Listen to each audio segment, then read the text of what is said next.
Sa pagpapatuloy ng kwento, tuwang-tuwa ang mga kasama ni Arthur nang makitang magkasama si Spectre, ang Archmage, at ang Grey Sniper.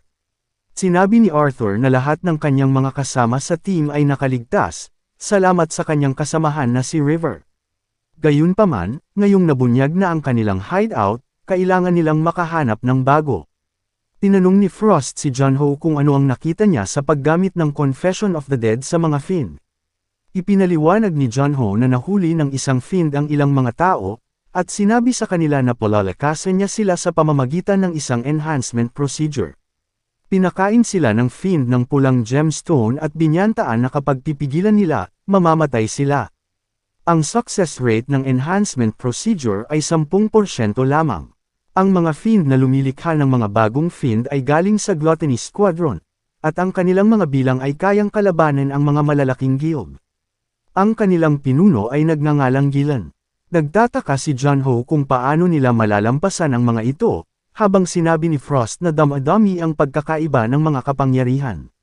Sa kabilang banda, sinabi ni Skaya kay Arthur na alam niya ang isang lugar kung saan maaari silang magtayo ng bagong hideout. Nagcast ng spell si Skaya at trinleport silang lahat ng sabay-sabay.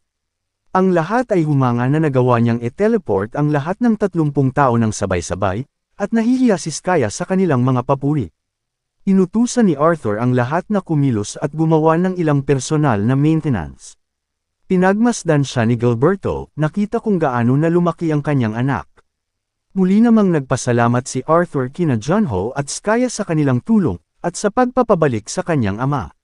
Sinabi sa kanya ni Junho na hindi na kailangang magpasalamat sa kanya. Pagkatapos ay sinabi ni Arthur na gusto niyang makausap siya bilang leader ng Watchguard. Tinanong ni Junho si Arthur kung ano ang gusto niyang pag-usapan. Sinabi ni Arthur na maaari na niyang tanggalin ang kanyang maskara, ngunit sumagot si Junho na hindi pa rin niya mapagkakatiwalaan ang lahat ng kanyang mga subordinate. Nagtanong tuloy si Junho tungkol sa kakayahan at level nila. Ipinaliwanag ni Arthur na karamihan sa kanila ay hindi mga mandirigma, at nasa 9 lamang ang mga combatants.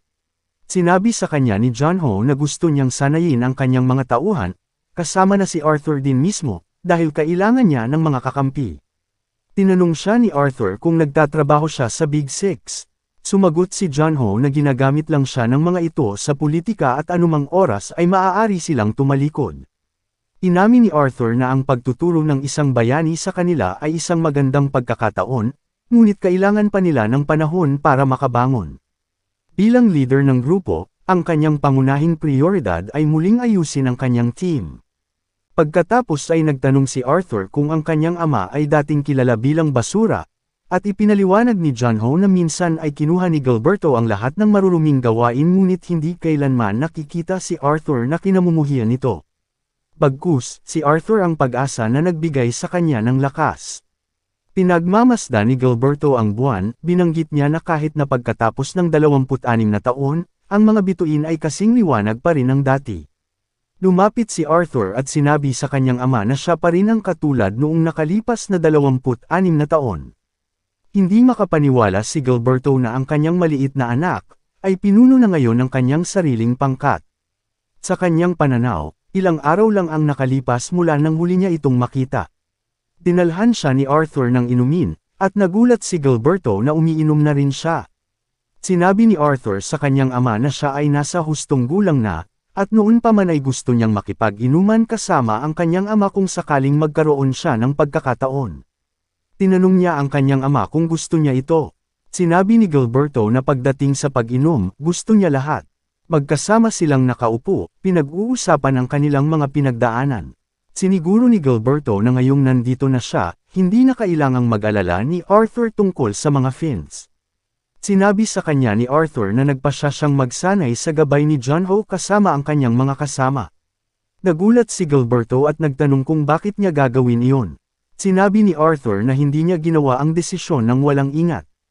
Nais niyang matuto at maging reliable na kakampi at malakas, para sa kanila. Sa lahat ng nangyayari, kakailanganin ni Spectre ng higit pang mga kaalyado. Hindi makapaniwala si Gilberto kung gaano na siya lumaki. Sinabi niya sa kanyang anak na gumawa ng kanyang sariling desisyon, at iniabot nito ang isang diary. Mga sulat ni Gilberto ito, Iniisip na ipapakita niya ito sa kanyang anak kapag siya ay lumaki. Pagkatapos ay naalala niya na mas matagal nang manlalaro si Arthur kaysa sa kanya. Tinanong niya ang kanyang anak kung paano siya namuhay. Samantala, nakatanggap naman ng balita ang pinuno ng Gluttony Squadron tungkol sa pagkalipol ng kanilang team. Ipinaalam sa kanya na ito ay gawa ni Spectre at ng Archmage. Inutusan ng squad leader ang kanyang assistant na makipag-ugnayan sa pinuno ng Despair Squadron. Kinumpirma niya na kung hindi niya mapapatunayan ang kanyang halaga, siya ay papatayin. Idineklara niya na personal siyang sasali sa darating na labanan. Tinanong ni Frost si John Ho kung anong klaseng pagsasanay ang balak niyang ibigay. Sumagot si John Ho na magsasagawa muna siya ng stamina training, kasunod ang aktwal na combat training. Sinabi ni Frost na bago harapin ang mga Fiend sa port lane, dapat ding sanayin ni John Ho ang kanyang sarili. Nabanggit ni Frost na ang kanyang Frost skill ay underdeveloped. Ipinaalala niya sa kanya na siya ang representative ni Spectre, ang gagamit ng Frost skill sa ikatlong palapag. Sa pamamagitan ng pagtatakda ng palapag na ito, si John Ho ang makakakuha ng atensyon ng mga Fiend. At sumang-ayon naman si John Ho. Sa sumunod na eksena, pagod na pagod sa pagsasanay ang lahat ng watchguards. Sinabi ni John Ho na ang improvement ay nagsisimula sa punto kung saan pakiramdam nila ay mamamatay na sila. Upang maging malakas, kakailanganin nila ang talento, swerte, at maraming pagsisikap, na naaangkop sa lahat ng mga mandirigma at hindi mandirigma. Lahat sila ay nakarating na sa ikalawang palapag, na natugunan ang pangunahing pagsasanay. Ngayon ito na ang panahon para i-develop ang kanilang mga individual na talento. Sinabi sa kanila ni Spectre na sisimulan nila ang one-on-one na laban sa kanya, at ang sinumang gustong mauna na hamanin siya ay maaari nang lumapit. Lumapit si Arthur, nagtatanong kung maaari siyang gumamit ng baril. Sinabi ni Spectre na maaari pa siyang maglunsad ng mga missile kung gusto niya. Si Arthur ay lumitaw sa likod ni Spectre sa kanyang bilis, tinutukan ito, at binaril siya. Ngunit handa si Spectre at hinarangan ito ng kanyang espada. Ginamit ni Spectre ang kanyang Watchguard of Darkness skill. Nag-alala ang lahat. Biglang ginamit ni Arthur ang kanyang kakayahan at naghagis ng ilang kutsilyo, ngunit naharang ito ni Spectre gamit ang kanyang mga Shadow Dogs. Nagulat si Arthur sa kapangyarihan ni Spectre. Umatake si John Ho, gumawa ng slash mula sa Darkness skill at itinumba si Arthur. Napagtanto nilang lahat ang makabuluhang pagkakaiba ng kasanayan na mayroon sila. Sa sumunod na eksena, nagpapahinga si Gilberto sa kama. Nagtanong si Skaya kung ano ang naramdaman niya matapos makita ulit ang kanyang anak. Sinabi niya na naging napaka-responsable ni Arthur, at nakikita niya ang ilang hitsura ng kanyang ina sa kanya. Nalilito, nagsisisi, at magaan ang pakiramdam niya. Sinabi ni Skaya na sapat na ang panahon ngayon para magbago ang kanyang katawan at isipan. Ilang sandali ay pumasok si John Ho at sinabi kay Gilberto na nasa non-stop training mode si Arthur. Nagtanong si Gilberto kung bakit niya ginawa iyon sa kanyang anak. Sinabi ni John Ho na si Arthur mismo ang gumagawa nun.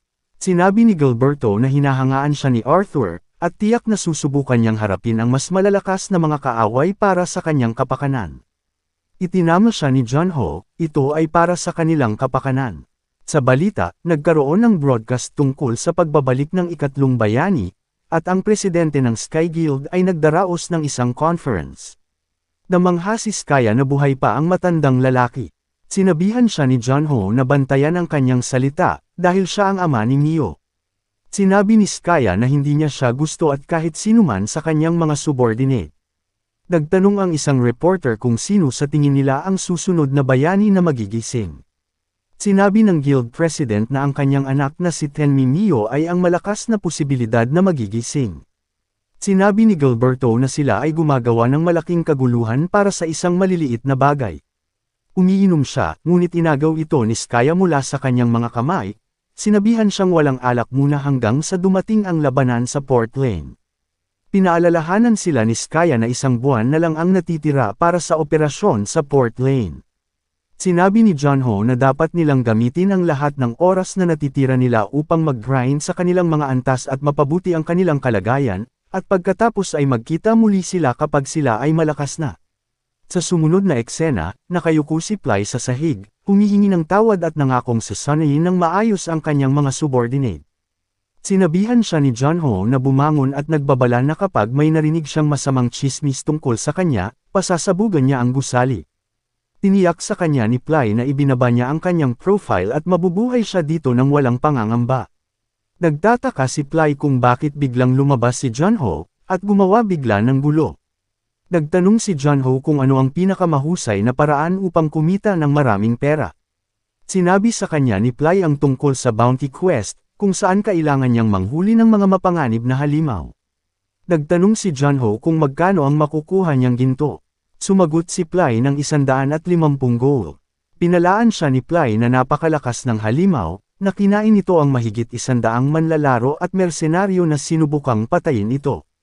Iminungkahi ni Ply na pumunta na agad siya roon, bago pa makisali ang mga malalaking guild. Nagpasya si John Ho na subukan ang bounty quest bilang isang warm-up. Nag-activate agad si John Ho ng teleportation gate sa kanyang lokasyon.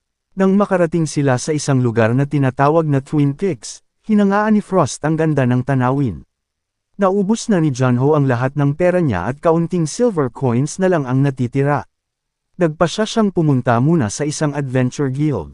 Nang marating niya ang adventure guild, napansin ni John Ho ang isang bounty sa isang mutant troll. Nabanggit ni Frost na mayroon itong nakatutuwang regenerative powers. Nagpasya si John Ho na tanggapin ang bounty, na nakakuha ng maraming atensyon. May lumapit sa kanya, nagtatanong kung siya ba si player John Ho. Ipinaalam niya kay John Ho na ang City Lord ng lungsod ay gustong makipagkita sa sinumang tatanggap sa quest, at inimbitahan si John Ho para mag-almusal kasama ang City Lord. Kinabukasan, dumating si John Ho sa mansyon ng City Lord. Pinati siya ng City Lord at naghanda ng maraming pagkain para sa kanya. Ipinahayag niya ang kanyang kasiyahan sa pakikipagkita sa representative ni Spectre. Nagtanong si John Ho kung may impormasyon ba siya tungkol sa halimaw. Sinabi sa kanya ng City Lord na ito ay isang mutant troll na iba sa iba, ang height nito ay may 4 na metro ang taas, na may mataas na regenerative powers at katalinuhan na kayang lampasan ang mga tao. Naintindihan ni John Ho kung bakit wala pang nakakatalo dito.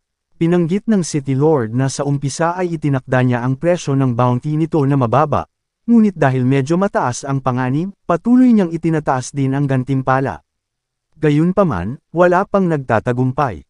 Ang mga residente ng lungsod ay nabubuhay sa takot, at nakakaramdam siya ng matinding pagkakasala dahil sa hindi mamanage ang halimaw. Siniguro naman ni John Ho na mamanage niya ang halimaw. Pagkatapos ng paglubog ng araw, nagpunta sina John Ho at Frost sa hunting grounds. Sinabi ni Frost na mukhang mabait ang maharlikang Panginoon. Sumang-ayon si John Ho, na binanggit ang dahilan kung bakit siya nakapagdala ng napakaraming dessert para sa kanyang sarili. Nagtanong si Frost kung kaya niyang mamanage ng mag-isa ang halimaw. Naramdaman ni John Ho ang presensya ng ilang tao, ito ay ang mga adventurer mula sa guild. Nagcast sila ng spell para matrap si John Ho sa walang katapusang dimensyon, ngunit walang kahirap-hirap itong binasag ni John Ho. Samantala, narating na ng mga adventurer ang halimaw ngunit nahihirapan sila ng husto. Hinawakan ng halimaw ang leeg ng isa sa mga miyembro ng guild. Dumating ang guildmaster upang iligtas sila, at pinutol ang kamay ng halimaw. Sa sandaling iyon, sinalakay ng ibang mga miyembro ng guild ang halimaw, ngunit muli itong nag-regenerate. Inutusan ng guildmaster ang lahat na umatras. Nakipagtalo ang isa sa kanila, na nagsasabing kaya niyang manatili sa kanyang sarili. Iginiit ng guildmaster, na sinabing ang lahat ay nasugatan ng husto at kailangan na nilang umatras. Sinabi niya sa kanila na humingi ng tulong sa Big Six at magdaos ng libing para sa kanya.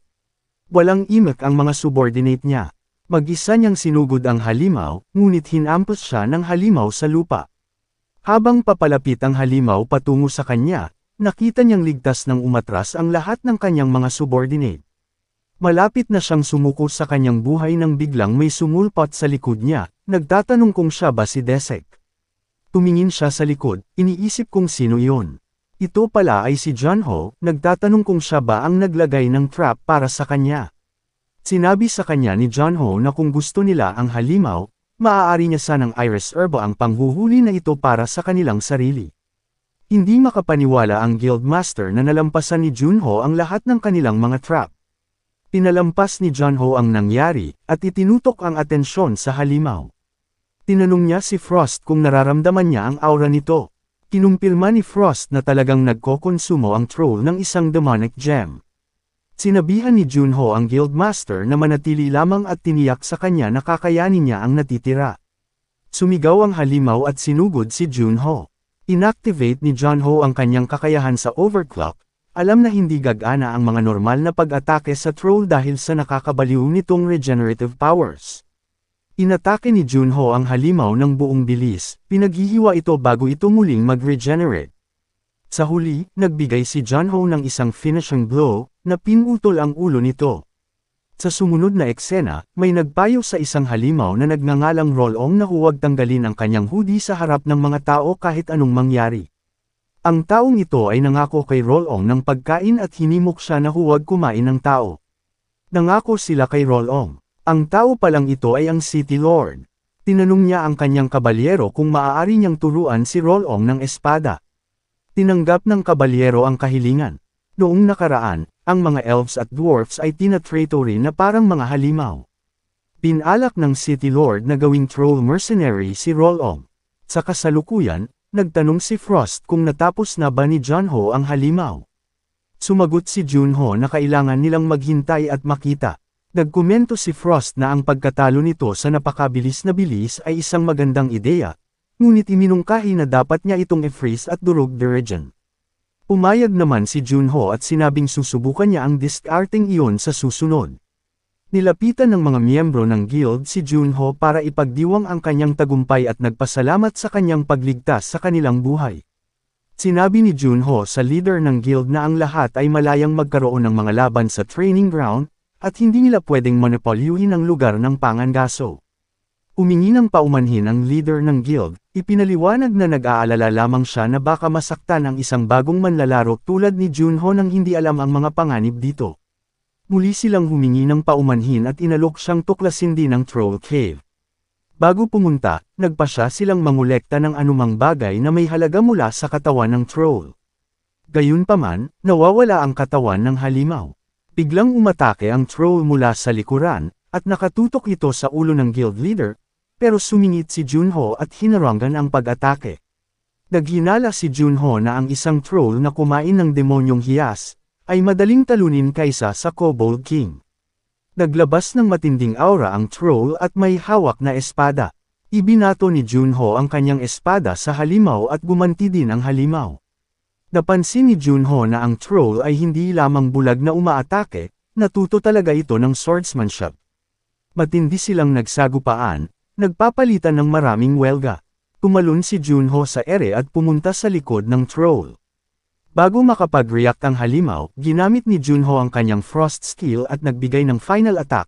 Sa huli ay pinalamig niya ang troll at dinurog ito ng ilang piraso. Proud na proud si Frost kay Junho dahil sa wakas ay ginamit niya ang kanyang frost skill sa iba't ibang paraan. Nakahiga ang halimaw at hindi na muling makapag-regenerate. Ginamit ni Junho ang kasanayan sa Confession of the Dead.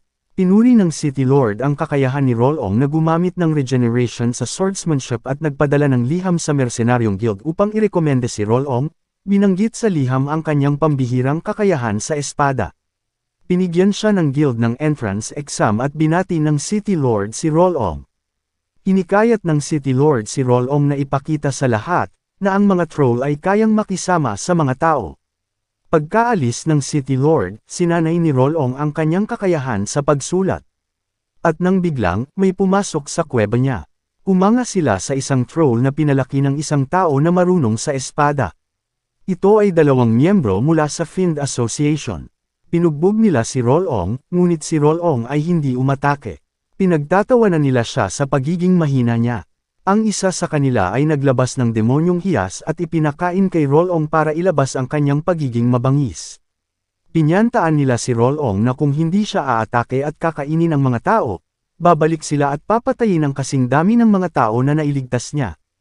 Nagpakalat ang dalawang fiend ng chismis tungkol sa kanya, na umaakit ng mas maraming tao upang hulihin at patayin siya. Sa kabila ng pagiging kontrolado sa demonic gem, naalala ni Rolong ang kanyang pangako at tumanggi siyang saktan ang mga tao. Tiniis niya ang gutom sa halip na sirain ang kanyang pangako. Nang makapasok ang lahat sa kuweba ni Rolong, nagtanong si Frost kung huli na ba sila. Ang guild leader ay nakarinig ng mga ingay mula sa mga hukay, at natuklasan na ang mga taong dumating upang hulihin ang troll ay hindi kinain. Sa sumunod na eksena, binigyan ng City Lord si Junho ng isang susi sa Rockford Bank. Nagtanong si Junho kung bakit niya ito tatanggapin, dahil nabayaran naman siya. Ipinaliwanag ng City Lord na ito ay isang personal na tanda ng pagpapahalaga na nasa loob ng bangko. Makikita ni Junho ang Tear of the Sun mula sa kanyang deposito. Nagtanong si Junho kung ano ang Tear of the Sun, at sumagot lang ang City Lord na may tiwala siya kay Junho na gamitin ito ng matalino. Nagtanong si Junho sa City Lord kung ano ang kanyang nararamdaman. Sa simula ang City Lord ay nalilito, nagsimulang magsalita ang City Lord tungkol kay Rolong, na inilarawan siya bilang isang mabait na bata na hindi kailanman nanakit ng sinuman. Nagpahayag siya ng pasasalamat na pinagpahinga niya si Rolong, dahil kung hindi ay baka isa na lang siyang troll na nagbabanta sa buhay ng mga tao. Naging parang pamilya na sa kanya si Rolong. Ikinwento ni Junho ang isang kwento tungkol sa isang taong sumali sa isang grupo bilang isang bagong manlalaro. Ang individual na ito ay mabait at nagsindi ng apoy upang painitan ang kanyang mga kasama na nanginginig sa lamig. Gayunpaman, hindi niya alam na ang isang nocturnal monster ay maaakit sa liwanag. Ilang sandali pa, ang kanilang kampo ay inatake ng mga halimaw. Ang tao ay nagmamadaling tumawag ng mga sundalo para humingi ng tulong, ngunit sa oras na siya ay bumalik na may mga reinforcements, lahat ng kanyang mga kasama ay namatay. Sa labis na pagsisisi at pagsisi sa kanyang sarili, ang tao sa huli ay nagbuwis ng kanyang sariling buhay. Sinabi ni Junho na hindi napagtanto ng bagong manlalaro na kahit na ang mabubuting gawa, ay maaaring magkaroon ng malubhang kahihinatnan. Naunawaan ng City Lord ang gustong ipahiwatig ni Junho, at tinanong niya ito kung gusto niyang harapin ang hatol ng batas. Kinalaunan ng araw na iyon, inutusan ng hukom ang lahat na tumahimik. Tinanong niya ang City Lord kung ano ang naisip niya sa pagpapalaki sa isang halimaw. Sumagot ang City Lord at sinabing malungkot ang troll, siya ay ulila na, at nangangailangan ito ng mag-aalaga sa kanya. Sinabi ng hukom na ang mga troll, sa kabila ng kanilang katalinuhan, ay nauuri pa rin bilang mga halimaw dahil hindi sila kayang makipag-usap sa mga tao at itinuturing silang mga hayop. Sumang-ayon ang City Lord ngunit nangatuwiran na ang kanilang pagiging mabangis ay nakokontrol sa tamang pagsasanay at edukasyon mula sa murang edad. Ang ibang mga maharlika ay hindi sumang-ayon sa kanya. Pagkatapos ay sinabi ng hukom na taliwas sa kanyang inaasahan, ang troll ay nagdulot ng maraming casualty. Aminado ang City Lord na dapat ay mas naging metikuloso siya sa pagbibigay aral sa troll. Inamin ng hukom na habang may naidulot na mga pinsala, sa kabutihang palad, walang namatay dahil sa mga aksyon ng troll. Nang himasok si Junho at kinausap ang lahat, ipinaliwanag na ang mga pag-atake ng troll ay na-trigger ng mga panlabas na kadahilanan. Nagpakita siya ng katibayan na nagpapakita na ang mga fiend ay nagpakain kay Rolong ng isang demonyong hiyas, na humahantong sa kanyang pagiging mabangis at pagkawala sa kanyang sarili. Nagpakita rin si Junho ng mga dokumento na nagdedetalye ng mga katulad na kaso na naganap sa iba't ibang lungsod, na naglalarawan na ang layunin ng mga fiend ay hindi lamang dagdagan ang karahasan sa pamamagitan ng mga demonyong hiyas kundi pati na rin ang maghasik ng kaguluhan sa lipunan. Sa kabila ng paliwanag ni Junho, sinisi pa rin ng mga maharlika ang City Lord sa pagpapalaki sa troll. Pagkatapos ay ibinigay ng hukom ang hatol, na nagsasaad na maraming pinsala ang naidulot at binanggit ang City Lord sa pagpapalaki ng hindi autorisadong halimaw. Sa makatuwid, ang City Lord ay napatunayang nagkasala.